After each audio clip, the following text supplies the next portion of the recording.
அஸ்ஸலாமு அலைக்கும் வரஹ்மத்துல்லாஹி வபரகாத்துஹ். லா தஹ்சன், கவலை கொள்ளாதீர். எதிலிருந்து சகோதரரே? கடந்த காலத்துடைய பாவங்களின் நினைவுகளை கொண்டு ஒருபோதும் வாழ்க்கையில் கவலை அடையாதீர்கள். மனிதர்களாக பிறந்த எல்லோரும் பாவம் செய்யக்கூடியவர்கள்தான். எல்லா மனிதரும் விதிவிலக்கில்லாமல் மறக்க முடியாத, மன்னிக்க முடியாத, இழிவடையக்கூடிய பாவங்களை கூட எல்லா மனிதர்களும் அவர்களுடைய வாழ்க்கையில் செய்யக்கூடியவர்கள்தான். ஆனால் அந்த பாவத்திலிருந்து விலகி தன்னை மீட்டெடுத்து நற்பாதையில் தன்னை ஆக்கிக்கொண்டு இறைவனிடத்திலே வந்தவர்கள்தான் சிறந்தவர்கள் என்று இறைத்தூதர் சொன்னார்கள். மனிதர்களில் சிலர் நல்லவர்களுடைய பாதையை பாவத்திலிருந்து மீண்டு தேர்ந்தெடுத்ததற்கு பிறகு என்றாவது ஒரு நாள், நான் இப்படியெல்லாம் பாவம் செய்தேனே, குற்றம் செய்தேனே, அநீதம் செய்தேனே, இறைவனிடத்திலே நான் இப்படி குற்றவாளியாக இருந்தேனே, இப்போது நல்லவர்களாக நான் வாழ்ந்தால் மட்டும் என்ன ஆகப் போகிறது என்ற கவலை அடைந்தாலோ, அல்லது அவன் செய்த பாவத்தை குறித்து மனிதர்களில் சிலரோ அல்லது பலரோ அவனை கை நீட்டி, நீ இப்படி பாவம் செய்தவன், அநீதம் செய்தவன், குற்றம் செய்தவன், உனக்கெல்லாம் இறைவனுடைய பாதையில் இருப்பதற்கோ இப்படி நல்லவர்களுடைய பாதையில் தேர்ந்தெடுத்து வாழ்வதற்கோ என்ன தகுதி உண்டு என்று அவனுடைய உள்ளத்தை உடைக்கும் போதோ அவன் கவலை அடைந்து தன் வாழ்வு இனிமேல் நற்பாதையில் எதற்கு என்ற சிந்தனையில் ஆக்கிக் கொள்கிறான். இறை நம்பிக்கை கொண்டவன் கடந்த காலத்தில் செய்த பாவத்திலிருந்து மீண்டதற்கு பிறகு ஒருபோதும் அதை குறித்து கவலையடைய வேண்டிய அவசியமில்லை. இறைமறை சொல்லுகிறது, வல்லதீன இதா ஃபஅலு ஃபாஹிஷதன் அவ் ஸலமு அன்ஃபுஸஹும் ஸக்கருல்லாஹ். ஒரு அடியான் நல்லவராக வாழ்வான், அவன் ஒரு நாள் மானக்கேடான செயலை செய்வான் அல்லது அநீதம் செய்வான் தனக்குத்தானே. அப்படி ஒரு கால் பாவம் செய்தாலும் கூட அவன் இறைவனை நினைவு கூறுவான். அந்த பாவத்திற்கு பிறகு தன்னை மீட்டெடுத்து நல்ல பாதையில் அமைத்து கொள்ள வேண்டும் என்ற அந்த பாவத்திலிருந்து படிப்பினை பெற்று வாழ ஆரம்பிப்பான். அவனுடைய பாவத்தை இறைவனை தவிர யார் மன்னிக்க முடியும் என்று இறைமறை கேட்கிறது. மேலும் சொல்லுகிறது, அவன் யார் தெரியுமா? வலம் யுசிர்ரு அலா மா ஃபஅலு வஹும் யஅலமூன். பாவத்திலிருந்து ஒருவன் மீள்கிறான் என்றால் அவன் முதலிலே மனதிலே உறுதி கொள்வான், அந்த பாவம் என்று, இனிமேல் அந்த பாவத்தின் பக்கம் நெருங்க மாட்டேன் என்று ஒருபோதும் அறிந்த நிலையில் அதே பாவத்தை மீண்டும் அவன் தொடர மாட்டான். இப்படி நற்பாதையில் இருக்கக்கூடிய எவரும் கடந்த கால பாவத்தை குறித்து கவலையடைய வேண்டிய அவசியமில்லை. ஏனென்றால் அவர் செய்த பாவமே அவருடைய வாழ்வில் இல்லை முன்னால். இறைமுறை சொல்லுகிறது, இல்லாமன் தாப வ ஆமன வ அமில அமலன் சாலிஹன். யார் இறைவனிடத்திலே பாவ மன்னிப்பை கேட்டு இறைவனை நம்பிக்கை கொண்டு நல்ல பாதையில் தன்னை ஆக்கிக்கொண்டு நல்ல செயல்பாடுகளை செய்ய ஆரம்பித்து விட்டாரோ, ஃபஉலாயிக யுபத்திலுல்லாஹு ஸய்யிஆத்திஹிம் ஹஸனாத். அவன் செய்த பாவங்கள் அனைத்தையும் இறைவன் நன்மைகளாக மாற்றிவிட்டான். அவ்வளவுதான். அவன் செய்த பாவங்களுடைய சுவடே அவன் வாழ்வில் கிடையாது. பாவ மன்னிப்பை கேட்டு, இறைவா என் பாவத்தை மன்னித்து விடு, இப்படி அநீதம் செய்திருக்கிறேன், இப்படி குற்றம் செய்திருக்கிறேன், இழிவடையக்கூடிய பாவங்களை கூட சுமந்திருக்கிறேன், யா அல்லாஹ் நான் மனிதன், பலகீனமானவன், என்னை மன்னித்து உன் இறைவனிடத்திலே வந்தால் இறைவன் முதலிலே அவனை அழைத்து அரவணைத்து கொண்டு அந்த பாவத்தை முதலிலே மறைக்கிறான். அதற்கு பிறகு இறைவன் மன்னிக்கிறான். அதற்கு பிறகு இறைவன் அந்த பாவத்தை அவனுடைய வாழ்விலிருந்து நீக்குகிறான். அதற்கு பிறகு இறைவன் அந்த பாவங்களை நன்மைகளாக ஆக்கி அவனை நல்லவர்களுடைய பாதையில் இறைவன் தேர்ந்தெடுத்ததற்கு பிறகு ஒருபோதும் இறைவன் அந்த பாவத்தை குறிக்க மாட்டான். அவன் இந்த உலகத்தில் இருந்தாலோ அல்லது மறுமையில் எழுப்பப்பட்டாலோ பாவ மன்னிப்பு கேட்கப்பட்ட பாவம் ஒரு காலும் இறைவனிடத்திலிருந்து கேள்வியாக வராது. சுப்ஹானல்லாஹ். இப்படி பாதையை ஆக்கிக் கொண்டவன் ஏன் கவலை அடைய வேண்டும்?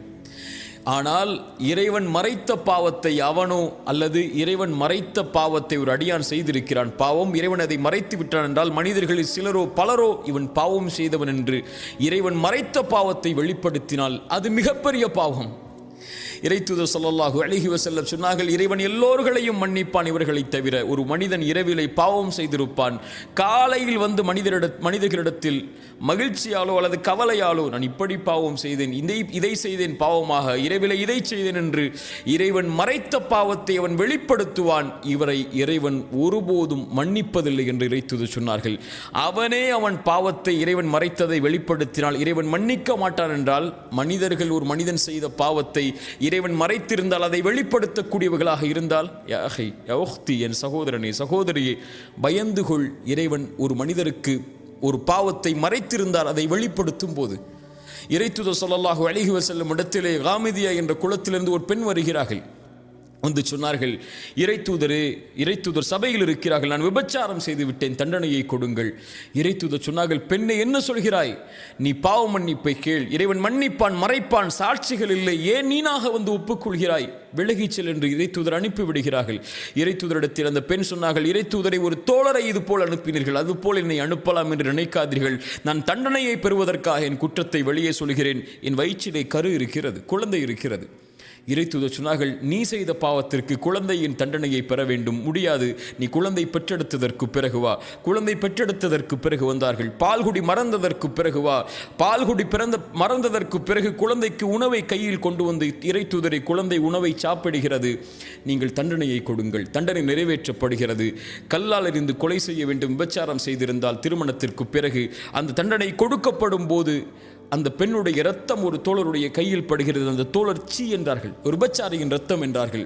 தொழுகை நடத்தினார்கள் பாவ மன்னிப்புக்காக. இறைத்தூதர் அந்த நேரத்தில் உமர் வந்து இறைத்தூதரை பிடித்து சொன்னார்கள், இறைத்தூதரை, ஒரு விபச்சாரிக்கு தொழுகை நடத்துகிறீர்களா? மனிதர்கள் எல்லோரும் அந்த பெண்ணுடைய பாவத்தை பார்த்தார்கள். இறைத்தூதர் பார்த்தார்கள் அந்த பெண்ணுடைய பாவ மன்னிப்பை. சொன்னார்கள், இந்த பெண் செய்த பாவ மன்னிப்பை மதீனாவில் உள்ள 70 பேருக்கு பங்கு வைத்தாலும் ஈடாகாது.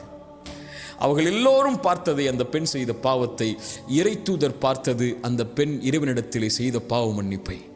நமக்கு தெரியாத ஒரு பாவம் செய்திருக்கலாம். அவர் அந்த பாவத்திற்காக இறைவனிடத்திலே சிந்திய கண்ணீர்கள் துணை, கரமேந்திய வார்த்தைகள் துணை, இறைவன் அவரை மன்னித்து அவனை அங்கீகரித்திருந்தால், இறைவன் மறைத்த பாவத்தை அவர் வெளிப்படுத்தினால் இவ்வளவு பெரிய குற்றம் அது. அதை கொண்டு அவருடைய உள்ளத்தை உடைத்தால், நீ பாவம் செய்தாயே என்று அவரை கவலை உரைய செய்தால், எல்லா மனிதர்களும் பாவம் செய்யக்கூடியவர்கள் தான். பாவங்கள் தான் அவர்களை மேம்படுத்தும். அவர்களுடைய பாதைகள் அதை திருத்திக் கொண்டு தன்னை முன்னேற்றுபவன் தான் சிறந்த மனிதனாக மாறுவான். அவரை பார்த்து இறைவன் உன்னை மன்னிக்க மாட்டான் இந்த பாவத்திற்கு என்று சொன்னால், இறைத்தூதர் ஸல்லல்லாஹு அலைஹி வஸல்லம் சொன்னார்கள், 2 மனிதர்கள் உண்டு, அதில் ஒருவர் நல்லவராக இருந்தார், ஒருவர் பாவியாக இருந்தார். நல்லவர் பாவியை பார்த்து குறைத்துக்கொள் பாவத்தை என்று சொன்னார். அவர் ஒரு காலத்தில் கோபப்பட்டு சொன்னார், நீ என்னை பார்த்து எப்போது பார்த்தாலும் அறிவுரை செய்து கொண்டே இருக்கிறாய், என்னையும் என் பாவத்தையும் விடு, நீ என்ன இறைவனிடத்திலிருந்து அனுப்பப்பட்ட பாதுகாவலனா என்று சொன்னார். அந்த நல்லவர் கோபப்பட்டு, நான் உனக்கு அறிவுரை சொல்கிறேன், என்னை பார்த்தே நீ எதிர்த்து பேசுகிறாய், இறைவன் உன்னை மன்னிக்கவே மாட்டான் என்று சொல்லிவிடுகிறார். இந்த இருவரையும் மரணத்திற்கு பிறகு இறைவன் ஒன்று கூட்டுகிறான். நல்லவரை பார்த்து சொன்னான், நீ எப்படி என் உரிமையில் கை வைக்க முடியும்? நான் இவரை மன்னிக்க மாட்டேன் என்ற உறுதியை நீ எப்படி கொடுக்க முடியும்? நீ நரகத்திலே செல். அந்த பாவியை அழைத்து சொன்னான், நீ கவலை கொள்ளாதே, என் கருணையால் உன்னை மன்னிக்கிறேன், செல் என்றான். நம்முடைய பார்வையில் பாவியாக தெரிபவர்கள் இறைவனுடைய பார்வையில் யார் என்று நமக்கு தெரியாது. என் அடியார், என் தோழனை, என்னுடைய சகோதரியே, நீ ஒரு பாதையில் இருந்து மீண்டு நற்பாதையில் அமைத்ததற்கு பிறகு ஒருபோதும் இந்த மனிதர்களை குறித்து கவலை அடையாதீர்கள். இறைவன் உன்னை பார்க்கக்கூடிய பார்வை சுத்தமான பார்வையாக மாறியதற்கு பிறகு உலகமே உன்னை தவறான பார்வையில் பார்த்தாலும் அதை குறித்து கவலை அடையாமல் நல்ல பாதையில் உங்களுடைய சிந்தனைகளை வைத்துக்கொண்டு, தவறிலிருந்து பெற்ற பாடத்தை பெற்றுக்கொண்டு, சிறந்த மனிதர்களுடைய பாதையில் உங்களை ஆக்கிக்கொண்டு, உங்களுடைய மரணம் வரை அதில் தொடர்ச்சியாக இருந்து கொண்டே இருங்கள். ஒருபோதும் கடந்த காலத்துடைய பாவங்கள் உங்களை கவலையடைய செய்ய வேண்டாம். அதற்கு அவசியமில்லை. வாழப்போகின்ற வாழ்க்கை கொஞ்ச காலம். இந்த உலகத்தில் நீங்கள் மரணித்ததற்கு பிறகு இந்த மனிதர்கள் மறந்து விடுவார்கள்.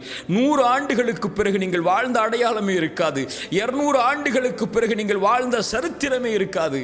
இப்படி உலகமே உங்களை விடும் போது நீங்கள் ஏன் கடந்த கால பாவத்தை நினைத்து எதிர்காலத்தை அழித்துக் கொண்டிருக்கிறீர்கள்? அப்படி மனிதர்கள் உங்களுடைய பாவத்தை நினைவு கூர்ந்து கொண்டே இருந்தால், அவர்களுடைய வார்த்தை உங்களை கவலை அடைய செய்ய வேண்டாம். இறைவன் அறிந்தவன் மறைப்பதையும் வெளிப்படுத்துவதையும். மனிதர்களுடைய வார்த்தையால் இறைத்தூதரை உங்களுடைய உள்ளம் நெருக்கமாக இருப்பதை நான் அறிகிறேன். என்னிடத்திலே வந்து விடுங்கள். சிறந்தாழ்த்தி விடுங்கள் என்று எனக்கு முன்னால், இறைவா நான் பாவம் செய்தேன் தான், நான் அதிலிருந்து வெளியே வந்து விட்டேன், நல்லவராக மாற முயற்சி செய்கிறேன், அந்த பாதையில் இருக்கிறேன். ஆனால் மனிதர்கள் என்னை குறை பேசுகிறார்கள், என் பாவம் என்னை உறுத்துகிறதே அல்லாஹ், என் உள்ளத்தை திடப்படுத்து, உறுதிப்படுத்து என்று இறைவனிடத்திலே சரணடையுங்கள். இறைவன் உங்களுடைய கவலைகளை நீக்குவான். உங்களுக்கு எதிராக வரக்கூடிய வார்த்தைகளை இறைவன் ஒன்றுமில்லாமல் ஆக்குவான். லா தஹ்சன், கவலை அடையாதீர்கள் ஒருபோதும் கடந்த கால பாவத்தை நினைத்து. 3 பேர் இறைத்தூதருடைய காலத்தில் போரிலிருந்து பின்தங்கினார்கள் உலக காரணங்களால். இறைவன் அவர்களுக்கு தண்டனையை கொடுத்தான். அவர்களை ஒதுக்கி வைக்கும்படி இறைத்தூதருக்கு கட்டளையிட்டான். அவர்களுடைய உள்ளம் நெருக்கமானது, உலகம் அவர்களுக்கு நெருக்கமானது. அவர்கள் தங்களையே அழித்துக் கொள்ளலாம் என்ற எண்ணம் கூட அவர்களுக்கு ஏற்படும் அளவிற்கு இதயம் அவர்களுக்கு நெருக்கமானது. ஆனால் அவர்கள் சரணடைந்தார்கள். இறைவனை தவிர வேறு யாரும் எனக்கு வழி இல்லை என்று இறைமறை சொல்லுகிறது. அவர்கள் இறைவனை தவிர யாரும் இல்லை எங்களுக்கு என்று இறைவனிடத்திலே கரமேந்தி வந்தார்கள். இறைவன் அவர்களை மன்னித்தான், அவர்களை ஏற்றுக்கொண்டான்.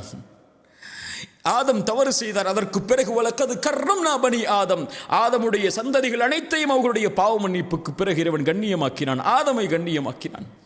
தவறு செய்பவர்கள் தான் மனிதர்கள். அதிலிருந்து தங்களை மீட்டெடுத்து சரியான பாதையில் அமைத்துக் கொண்டவர்கள் கண்ணியமானவர்கள். அவர்கள் ஒருபோதும் கடந்த கால பாவத்தை நினைத்து கவலை அடைய வேண்டிய அவசியமில்லை, எண்ணமில்லை.